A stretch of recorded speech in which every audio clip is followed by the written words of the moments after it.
한국사 속의 사랑. 백정딸을 아내로 맞은 양반. 이정곤.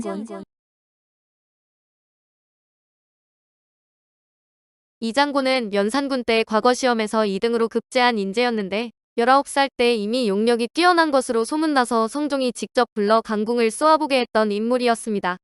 용모도 뛰어나고 시도 잘 지었으나 출사한 지 불과 2년 후 갑자사화가 일어났을 때 곤장 100대를 맞고 거제도로 유배되었습니다. 갑자사화는 연산군의 생모였던 윤씨가 성종의 얼굴을 핥히는 바람에 폐비되었다가 죽은 일을 연산군이 알게 되면서 벌어졌습니다.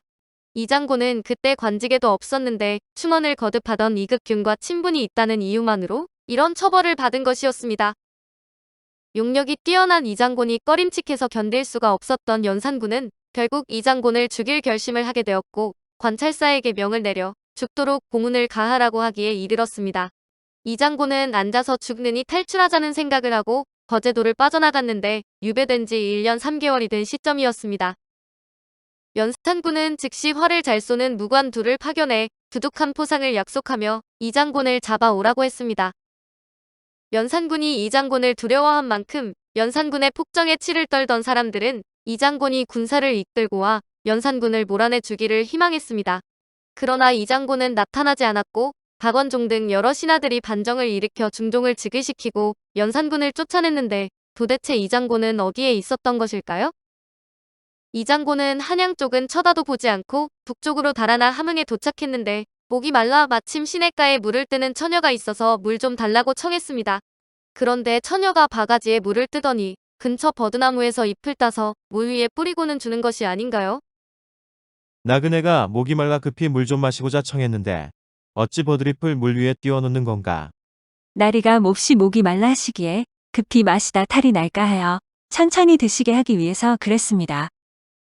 이장곤은 처녀의 말에 놀랐는데 이런 이야기는 왕건부터 워낙 많이 나와 사실일 가능성이 별로 없지만 현명한 여자임을 표현하는 뻔한 클리셰라고 보면 될 것입니다.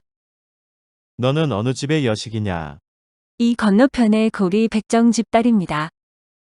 고리 백정은 버드나무 가지로 광주리 같은 것들을 만들어 관청에 바치는 천민으로 소를 잡는 백정이나 마찬가지로 취급을 받습니다. 이장곤은 그 길로 처녀의 집으로 따라가서 청혼을 했는데 허우대가 멀쩡한 청년이 청혼을 하니 거절할 일이 없었고 이때 이장곤의 나이 33이었습니다. 하지만 이장곤이 사대부 양반집 출신으로 버들고리 짜는 법을 알지 못하니 하는 일 없이 밥만 축내며 한량으로 지냈습니다. 그런데 이장곤이 탈출한 지 불과 한 달이 못 되어 연산군은 쫓겨났지만 숨어 지내는 이장곤은 그 사실을 알지 못했는데 행여 들킬까 집에서 꼼짝도 안 했으니 더욱 알 리가 없었습니다. 덩치가 좋아서 일을 잘하겠거니 생각했더니 이건 뭐 신혼이랍시고 밥만 먹고 잠만 처자니 밥보가 따로 없네. 그가 미워 견딜 수가 없었던 장인장모는 이장곤에게 주는 밥을 반으로 줄여버렸지만 아내가 부모 몰래 솥을 긁어서 누룽지를 모조리 이장곤에게 주어 배를 골치 않게 했습니다. 이장곤이 아내의 정에 고마워했음은 말할 나위 없는 일이었는데 반정을 일으킨 사람들은 소식이 없는 이장곤을 찾고 있었습니다. 우연히 반정 소식을 듣게 된 이장곤은 사정을 알아보려면 관가에 가봐야 한다고 생각하고는 버들고리 납품 때 자기가 가겠다고 말했습니다. 잠자는 거 말고는 할 줄도 모르는 자네가 납품을 어찌 한단 말인가?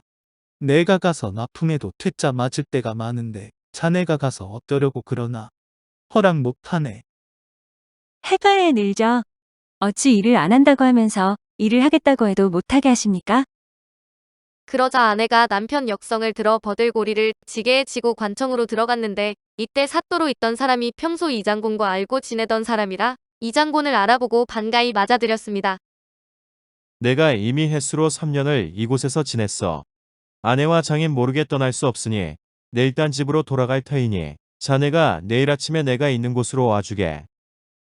그는 의관을 내어주고 세상이 바뀌어서 찾고 있던 중이니 속히 상경하라 이야기했고 이장곤은 원래 입고 왔던 옷으로 갈아입고 집으로 돌아갔습니다. 납품은 문제없이 잘하였습니다. 별일이네, 별일이야. 올빼미가 천년을 늙으면 토끼를 잡는다더니 옛말이 맞았구만.